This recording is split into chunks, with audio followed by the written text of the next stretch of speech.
नमस्कार विद्यार्थी मित्रांनो, कशा आहात सगळेजण? हसत राहा, खेळत राहा, अभ्यासात व्यस्त राहा आणि मस्त राहा.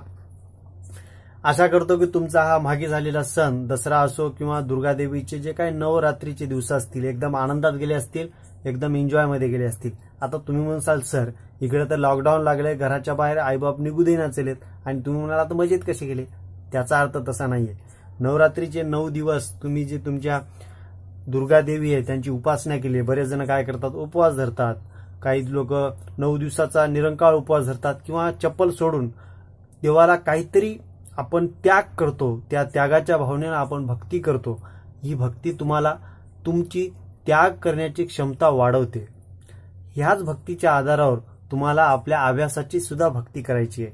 आपल्या अभ्यासाच्या सुद्धा आपल्याला भरपूर भक्ती करायची आहे. याच उद्देशानं आपण आपला अभ्यास कंटिन्यू ठेवायचा आहे. दुर्गादेवीकडे, मातेकडे, आईकडे अशी प्रार्थना आहे की त्यांनी आपला अभ्यास वाढवावा आणि आपल्याला शक्ती द्यावी की आपण अजून रोजच्यापेक्षा जास्त क्षमतेने अभ्यास करू शकू. ठीक आहे. आपण मागील व्हिडिओमध्ये मला वाटते आपलं 2.2 मधील, आता आपण पेज नंबर 43 वर आहोत. 2.2 प्रॅक्टिस सेट 2.2 मधील क्वेश्चन नंबर 4 आपला चालू आहे. या व्हिडिओमध्ये आपल्याला क्वेश्चन नंबर 4 आणि 5 होईल आणि आपलं प्रॅक्टिस सेट 2.2 संपून जाईल. ओके. आता जास्त न बोलता आपण प्रॅक्टिस सेट 2.2 मधील क्वेश्चन नंबर 4 ला सुरुवात करू. तुम्ही सुद्धा तुमच्यासोबत पुस्तक ठेवा. मी काय बोलालो याच्याकडे लक्ष ठेवा. सुरुवात करूया. आता थोडंसं बोर्डकडे ध्यान द्या. बोर्डावर असा क्वेश्चन दिलाय, in a triangle ABC point M is the mid point. म्हणजे जी काय आपली डायग्राम आहे, या डायग्राम मध्ये ABC मध्ये हा जो M पॉइंट आहे तो कोण आहे? मिड पॉइंट आहे. याचा मिनिंग असा, BMचं जेवढं डिस्टन्स असेल तेवढंच CMचं डिस्टन्स असेल. If AB square plus AC square is equals to 290 centimetre square. म्हणजे ही वाली साइड आणि ही वाली साइड या दोघांच्या वर्गांची बेरीज आपल्याला 290 दिली. असं दिल्या दिल्या आपल्याला आपल्या डोक्यामध्ये अपोलोनियस थेरम आला पाहिजे, टपकला पाहिजे. साधं सोप्या भाषेत काय टपकला पाहिजे डोक्यामध्ये? Apollonius theorem. आणि मध्यगेची लांबी दिले AM बरोबर 8. आपल्याला BC फाइंड आउट करायचं. काय करायचंय? एवढं डिस्टन्स आपल्याला फाइंड आउट करायचं. पण अपोलोनियस थेरम काय म्हणतो? आता काय करूया, उत्तराला सुरुवात करूया. सर्वात अगोदर मी आन्सर मध्ये लिहू शकतो. आन्सर जेवढा गिवन पार्ट आहे तेवढा लिहिण्याचा प्रयत्न करा. गिवन मध्ये काय? In triangle ABC point M is the midpoint. Therefore, जर पॉइंट M हा मिड पॉइंट असेल तर मला लिहिता येते काय? BM is equals to CM is equals to half of BC लिहिता येते. किंवा देअरफॉर BC ची व्हॅल्यू आपल्याला काढायची, ती महत्वाची आहे. 2 times of BM is equals to 2 times of CM. आपल्याला कसंही लिहिता येते. मॅथ आहे. तुम्ही साध्या सोप्या भाषेत, कोणी सरळ जेवण करते किंवा कानामागून हात करून जरी जेवण केलं तरी पोटच भरणार आहे. याचा मिनिंग सुद्धा तसाच नसतो. BM ची व्हॅल्यू तुम्ही BC च्या हाफ लिहा किंवा BC ची व्हॅल्यू तुम्ही BM च्या दुप्पट लिहा. हे गिवन पार्ट मध्ये झालं. आता पुढं, and AB square plus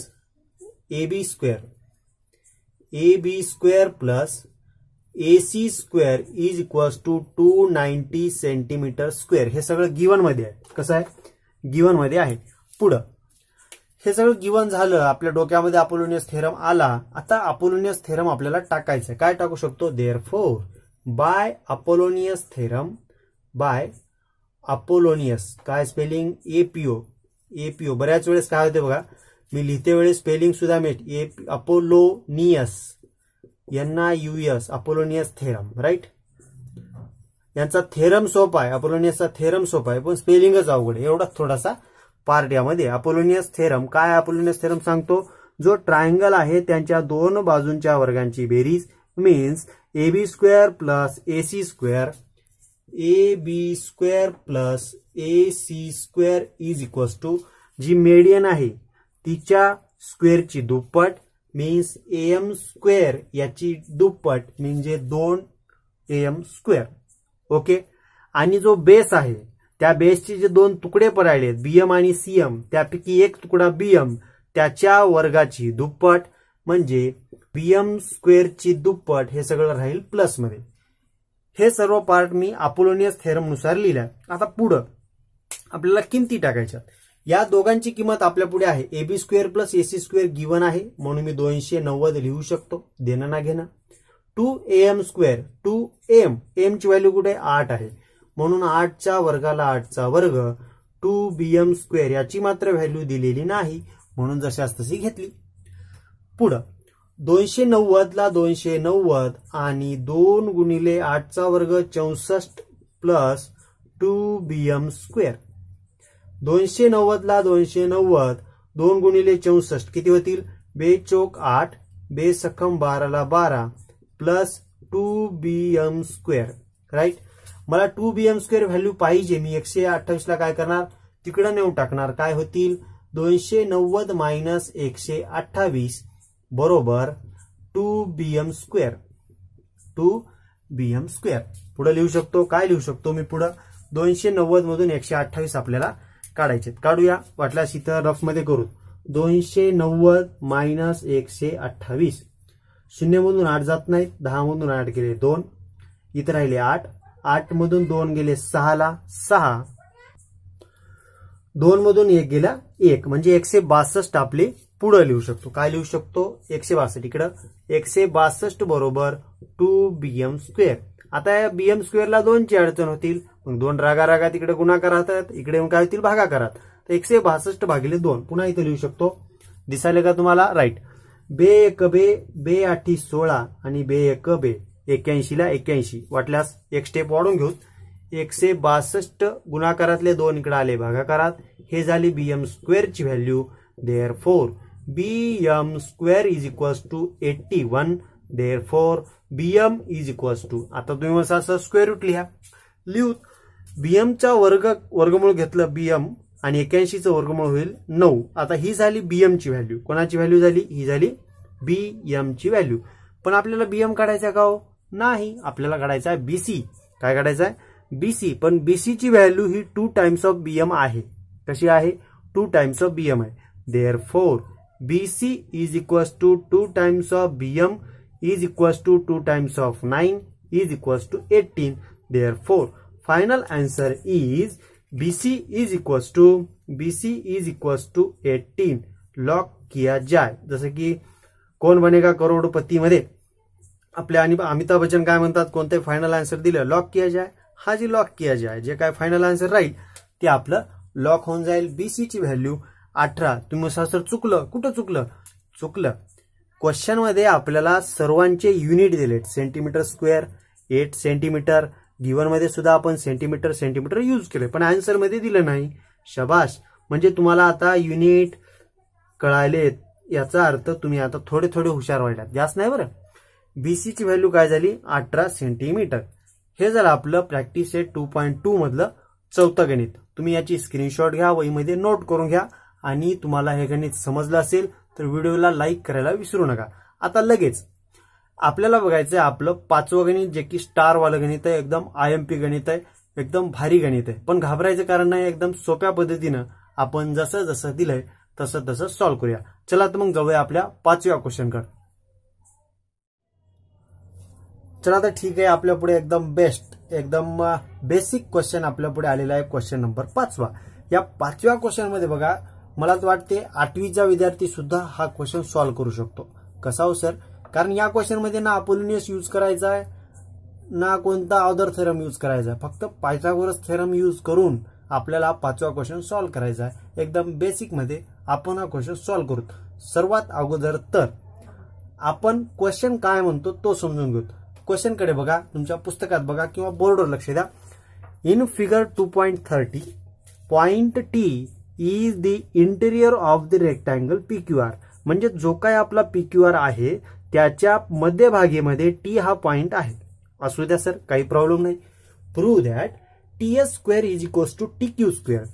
TS square म्हणजे ही वाली साइड प्लस मध्ये TQ स्क्वेअर म्हणजे ही वाली साइड. या दोन साइडच्या वर्गांची बेरीज is equals to TP square plus TR square. TP square म्हणजे हा TP square plus TR square म्हणजे ही वाली साइड TR स्क्वेअर.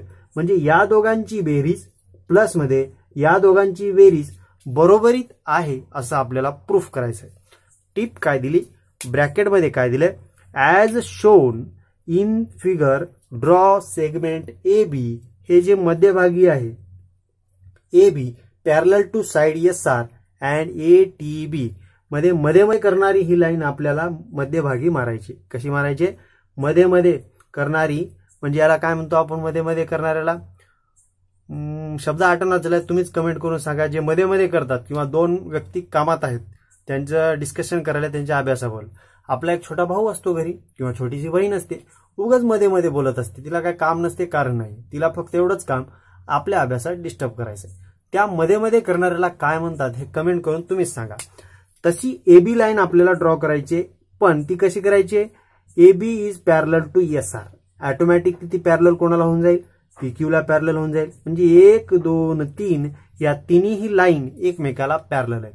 ओके, आता हे सगळं झालं. गिव्हन मध्ये आपल्याला समजलं की दिलंय काय आणि प्रूफ काय करायचंय. आता आन्सरला सुरुवात करू. आन्सर मध्ये आपल्याला माहिती आहे सर्वात अगोदर आपण गिव्हन देतो, म्हणून गिव्हन ट्रायंगल PQRS किंवा इन ट्रायंगल PQRS मी काय लिहू शकतो, इन ट्रायंगल नाही quadrilateral PQRS point T is in the interior angle. आता बरेच विद्यार्थी काय म्हणत असतील, सर इंटेरियर ऑफ रेक्टँगल काय म्हणत असतील, सर तुम्ही हमेशा गिव्हन अगोदर लिहिता आणि क्वेश्चन जशाच तसा लिहिता, पण काय करावं, आन्सरला सुरुवात करते वेळेस गिव्हन लिहिणं फार महत्वाचे. का बरं महत्वाचं आहे, कारण एक तर आपल्याला समजून जाते की आपल्याजवळ काय हत्यार आहेत, काय साहित्य आहे, त्यावरून आपल्याला ते गणित सॉल्व्ह करायचे, त्यावरून आपल्याला युद्ध लढायचं, त्यावरून आपल्याला हे युद्ध जिंकायचं सुद्धा आहे. प्रत्येक गणित आपल्याला आपल्याच भाषेनुसार आपल्याच मेथडनुसार सॉल्व्ह करायचे. जसं जसं दिलंय तसं तसं आपण सॉल्व्ह करतो. रेक्टँगल ओके PQRS मध्ये आहे. ओके, पुढं as shown in figure draw segment AB parallel to side SR. Segment AB is parallel to side SR. एवढं सगळं गिव्हन आहे. आता गिव्हन वरून आपल्याला काय समजलं, जर हा ट्रायंगल, हा चौकोन क्वाड्रिलॅटरल जर रेक्टँगल असेल, आयात असेल, तर आयाताच्या समोरच्या बाजू ह्या सारख्या असतात हे आपल्याला माहित आहे. देअरफॉर मी काय लिहू शकतो, साइड, जर PQRS हा क्वाड्रिलॅटरल असेल, रेक्टँगल असेल, तर side PQ is parallel to side SR. Side PQ is parallel to side SR, but AB parallel to SR. PQ तर SR ला पॅरलल आहेच, पण AB सुद्धा पॅरलल SR ला आहे. चला ठीक आहे, कोई बात नाही. Side AB is parallel to side SR. पुन्हा तीच कंडिशन आली का, राम हा श्याम आहे आणि श्याम हा घनश्याम आहे. तुम्हाला याच्या अगोदर हे ऐकलं असेल तुम्ही व्हिडिओमध्ये, राम हा श्याम आहे, श्याम हा घनश्याम आहे, तर रामच हा घनश्याम का होऊ शकत नाही. जर PQ हे SR ला पॅरलल असेल आणि AB सुद्धा SR ला पॅरलल असेल, तर PQ सुद्धा SR ला का पॅरलल राहत नाही. म्हणून ह्या तिन्ही बाजू, तिन्ही side, therefore side PQ parallel to side SR parallel to side AB. आपल्याला एवढं लिहिता येते. काय लिहिता येते, तिन्ही बाजू आपल्याला पॅरलल आहेत, कॉन्ग्रंट सुद्धा लिहिता येतात. म्हणून आपण इथपर्यंत पोहोचलो की 1 2 3 ह्या तिन्ही साइड एकमेकाला पॅरलल आहेत. आता पुढं काय, पुढं आपल्याला काढायचंय प्रूफ पार्ट मध्ये TS² प्लस TQ². काय काढायचंय, TS² प्लस TQ² आणि TP² प्लस TR². म्हणजे छोटे छोटे ट्रायंगल. आता मी ट्रायंगलला नाव देतो बघा. हे छोटा एक ट्रायंगल 1, याच्यात रिलेटेड असलेला 2, हा 3 आणि याच्या रिलेटेड असलेला हा 4. या 4 ट्रायंगल वरून आपल्याला आपलं प्रूफ पार्ट सॉल्व्ह करायचे. ओके, आता मला सांगा, हे जर साइड पॅरलल असतील तर वरचा एक आयात तयार व्हायला, खालचा एक आयात तयार व्हायला. वरचा कोणता, वरचा एक आयात आहे P किंवा ABQP म्हणता येतो. काय म्हणता येतो, ABQP. आणि खालचा एक क्वाड्रिलॅटरल ABRS काय म्हणता येतो ABRS असे दोन आयात तयार होईल आणि आपल्याला फिक्स माहित आहे की आयाताच्या समोरासमोरील बाजू ह्या कशा असतात कॉन्ग्रुएंट असतात सारख्या मापाच्या असतात म्हणून मी लिहू शकतो इथं काय लिहू शकतो नाउ इन क्वाड्रिलॅटरल वरचा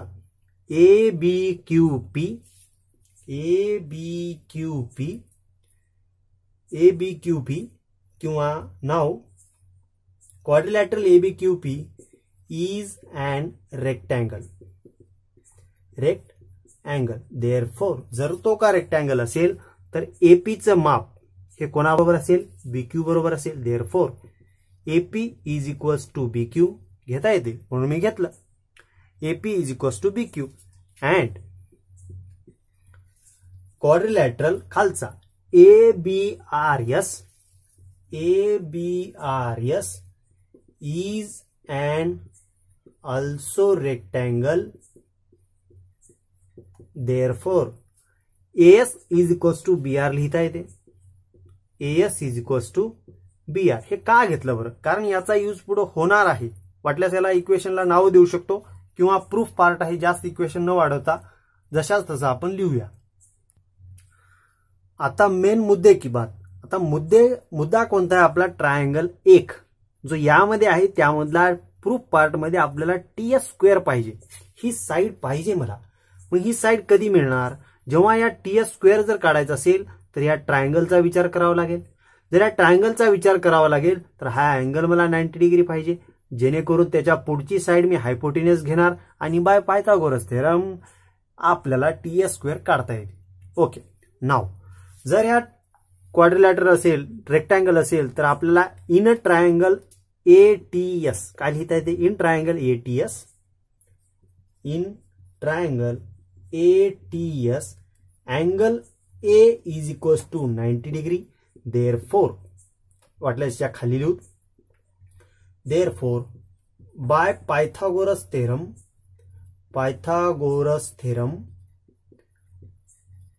आता मी छोटं का लिहिलं कारण एकाच बोर्डावर एकाच न मिटवता आपल्याला हे थेरमचा प्रूफ पार्ट आपल्याला बसवायचा म्हणून मी थोडंसं कंप्रेस करून थोडंसं छोट्या जागेमध्ये गर्दी दाटन वाटण करून लिहिताय त्यात तुम्ही थोडंसं ऍडजस्ट करायचंय आता बाय पायथागोरस थेरम पहिलं काढणार TS² काय काढणार TS² is equals to TS² याची एक हायपोटेन्यूस झाली दुसरी कोणती AT² plus AS² plus AS² काय असेल AT² प्लस AS² हे झालं आपलं इक्वेशन 1 आता देऊ शकतो इक्वेशन 1 कारण ही सगळी वरची माहिती झाली इथून आपल्याला इक्वेशन बघावे लागतील इक्वेशन 1 जसं एका ट्रायंगल वरून एक इक्वेशन भेटलं तसं दुसऱ्या ट्रायंगल वरून दुसरं इक्वेशन भेटणार कोणतं ते बघूया now in a triangle BTQ काय लिहू शकतो now in a triangle BTQ आता बाय पायथागोरस थेरम डबल लिहायची गरज नाहीये देअरफॉर BTQ मध्ये काय असेल TQ² काय असेल TQ² is equals to TQ² हा जर हायपोटेन्यूस असेल तर याचा हा बेस असेल आणि ही त्याची हाईट असेल काय असेल हा त्याचा बेस आणि ही त्याची हाईट म्हणून BT² plus BQ² plus BQ² हे झालं आपलं दुसरं इक्वेशन कितवं इक्वेशन दुसरं इक्वेशन म्हणून याला नाव देणार इक्वेशन 2 जसं ट्रायंगल 1 वरून इक्वेशन 1 भेटलं ट्रायंगल 2 वरून इक्वेशन 2 भेटलं तसंच आपल्याला ट्रायंगल 3 वरून इक्वेशन 3 भेटणार आहे चारही इक्वेशन आपल्याला कोणतीही गडबड न करता काढायचे आहेत व्यवस्थित हे जरा इक्वेशन 2 आता लिहू शकतो काय लिहू शकतो पुढे me now in a triangle कोणता 3 नंबर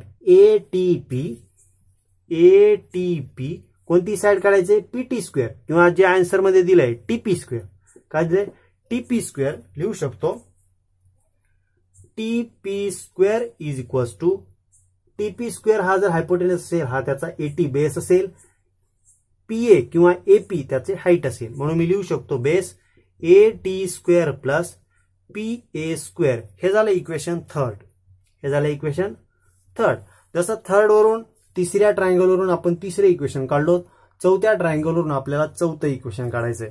पुन्हा मी लिहू शकतो नाऊ इन ट्रायंगल कोणता चौथा BTR bye Pythagoras theorem. BTR चा हा अँगल काय असेल 90 असेल. त्याच्या पुढची साईड TR स्क्वेअर जे की आपल्याला चौथी टर्म मिळणार आहे TR square is equals to TR square. आता हा हायपोटेनस असेल तर हा त्याचा बेस असेल, ही त्याची हाईट असेल. BT square plus BR square. BT square plus BR square हे झालं आपलं चौथं इक्वेशन. किती इक्वेशन? चौथं इक्वेशन. चारही ट्रायंगल वरून चारही इक्वेशन आपल्याला भेटलेत. पण इक्वेशन 1 आणि 2 ची डावी बाजू TS square plus TQ square, TS square plus TQ square यांची बेरीज करणं बाकी आहे. इक्वेशन 3 आणि 4 ची डावी बाजू TP square plus TR square, TP square plus TR square यांची बेरीज करणं बाकी आहे. दोघांची बेरीज करून त्या दोन्ही सारख्या येतात असं दाखवून आपल्याला आपला थेरम प्रूफ करायचा आहे. आता इथं थोडीशी जागा आहे. कुठं? या साईडला डायग्रामच्या खाली मी लिहू शकतो. एवढ्यामध्ये आपल्याला प्रूफ करायचं आहे. Now from equation first and second TS square first and second TS square plus TQ square, TS square plus TQ square is equals to AT square plus AS square, AT square plus AS square, BT square plus BQ square, BT square plus BQ square. हे झालं equation 1 आणि 2 वरून आपल्याला डाव्या बाजूंची बेरीज डाव्या साईडला, उजव्या टर्मची बेरीज उजव्या साईडला व्यवस्थित लिहून घेतलं, कोणतीही गडबड नाही. हे झालं इक्वेशन फर्स्ट अँड सेकंड वरून. एवढी बेरीज भेटली. याला वाटल्यास इक्वेशन थर्ड देऊ शकता. Equation third now from equation third and fourth. Equation 3 आणि 4 वरून डाव्यांची बेरीज करून घेऊ. काय होईल? TP square plus TR square. उजवीकडे काय भेटेल? AT square plus PA square, BT square plus BR square. आता तुम्हाला व्हिडिओमध्ये तुमच्या मोबाईलमध्ये काय झालं असेल, एकदम खाल्ल्या साईडला आलं असेल, तरी पण थोडंसं ऍडजस्ट करू. वाटल्यास मी काय करतो, बोर्ड थोडासा वर जरी सरकून घेतला तरी तुम्हाला हे थोडंसं दिसण्यात थोडं व्यवस्थित होईल.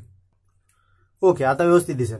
आता हे झालं आपलं चौथं इक्वेशन. आता म्हणणार सर 3 वरून तर एवढी सगळी माहिती, 4 वरून एवढी सगळी माहिती, पण या 2 बाजू आपल्याला सारख्या दाखवायच्या आहेत. पण आपल्याला एवढं माहिती आहे की कोणतं इक्वेशन जर 2 सारख्या बाजू दाखवायच्या असेल तर त्यांच्या डाव्या बाजू एक तर सारख्या झाल्या पाहिजे किंवा उजव्या बाजू तरी सारख्या झाल्या पाहिजे. करूयात ना, काय हरकत आहे. मला सांगा, इथं AT स्क्वेअर आहे, इथं AT स्क्वेअर आहे, इथं BT स्क्वेअर आहे, इथं BT स्क्वेअर आहे. 2 तर टर्म सारख्या झाल्या. इथं AS स्क्वेअर आहे पण इथं AS स्क्वेअर नाही. इथं BQ स्क्वेअर आहे पण इथं BQ स्क्वेअर नाही.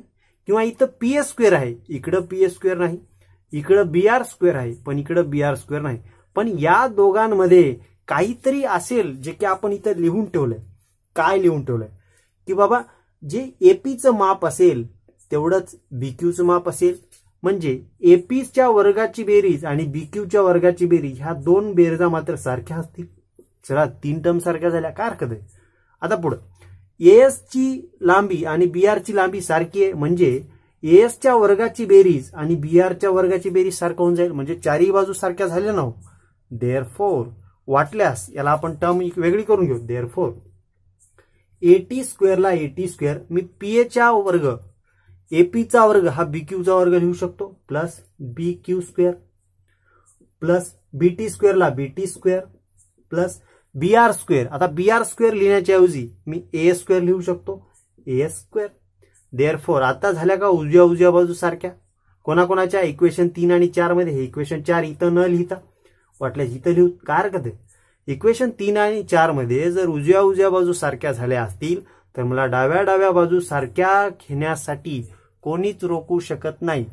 जरी अमेरिकेचा राष्ट्रपती डोनाल्ड ट्रम्प जरी आला की सर तुम्ही का बरं असं केल्यात, मी त्याला सांगेल ऐक, इथं उजव्या बाजू सारख्या झाल्यात म्हणून मी डाव्या बाजू सारख्या घ्यालो, बाकीचं देणं घेणं काही नाही.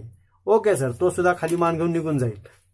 नाव इक्वेशन 3 आणि 4 मध्ये जर उजव्या बाजू सारख्या झाल्या असतील तर देअरफोर काय लिहू शकतो, therefore ts square plus tq square is equals to tp square plus tr square असं फायनल आन्सर देऊन आपण आपल्या या गणिताला आन्सर देऊन मोकळे होऊ शकतो. एकदम व्यवस्थित गणित, काही गडबड नाही. सर्वात अगोदर तर इथपर्यंत गिवन लिहिलंय, याच्यानंतर आपल्याला रेक्टँगल वरून काय समजलं तेवढं लिहिलं एवढा पार्ट. नंतर एका ट्रायंगल वरून इक्वेशन 1, दुसऱ्या ट्रायंगल वरून इक्वेशन 2, तिसऱ्या ट्रायंगल वरून इक्वेशन 3, चौथ्या ट्रायंगल वरून इक्वेशन 4. हे चारही इक्वेशन व्यवस्थित बेरीज करून घेतली, त्यांच्या बेरजा उजव्या बाजू सारख्या दाखवल्या म्हणून डाव्या बाजू सारख्या झाल्या. एकदम सिस्टमॅटिक गणित सॉल्व्ह केलंय. तुम्ही वहीमध्ये नोट करून घ्या, एकदा दोनदा प्रॅक्टिस करून घ्या, तुम्हाला सुद्धा हे गणित सोपं जाईल. ओके, हे झालं आपलं 2.2 मधलं, जे काही प्रॅक्टिस सेट 2.2 आहे, पेज नंबर 43 वरलं, त्यामधलं 4थं आणि 5वं गणित या व्हिडिओमध्ये झालंय. आता पुढच्या व्हिडिओमध्ये आपल्याला प्रॅक्टिस सेट 2 स्टार्ट करायचंय. त्यामध्ये पहिलं काही एमसीक्यूज आहे, ते एमसीक्यू सुद्धा आपण व्यवस्थित घेऊन टाकू. चला तर ठीक आहे. अजून कोणी लाईक केलं नसेल तर लाईक करा, कोणी नवीन असाल तर प्लीज सबस्क्राईब करा, जेणेकरून तुम्ही आपल्यासोबत आमच्यासोबत कनेक्ट राहून अभ्यासाला जोर किंवा जास्त प्रॅक्टिस करू शकता. ठीक आहे. स्वतःची काळजी घ्या. अजून कोरोनाचं संकट थांबलेलं नाहीये. वाटल्यापैकी आपल्या दुर्गामातेची कृपा आहे की केसेस सध्या कमी येत आहेत. आपल्या नांदेड जिल्ह्याचे असो, महाराष्ट्राचे असो किंवा इव्हन ऑल इंडियाचे असो, बऱ्याच केसेस कमी व्हायल्यात. पण सावधानता अजून बाळगायची आहे. जसं की रेडिओमध्ये सकाळी रोज सांगते बघा, वाटल्या सकाळी लवकर उठून ऐका. त्रिसूत्री आपल्याला यूज करायचा आहे. SMS नावाचा फॉर्म्युला यूज करायचा आहे. S for sanitiser, M for mask आणि S फॉर सोशल डिस्टन्सिंगचा यूज करून आपल्याला कोरोनापासून आपला तर बचाव करायचा आहे, पण दुसऱ्यांची सुरक्षितेची काळजी सुद्धा आपल्यालाच घ्यायची आहे. ठीक आहे.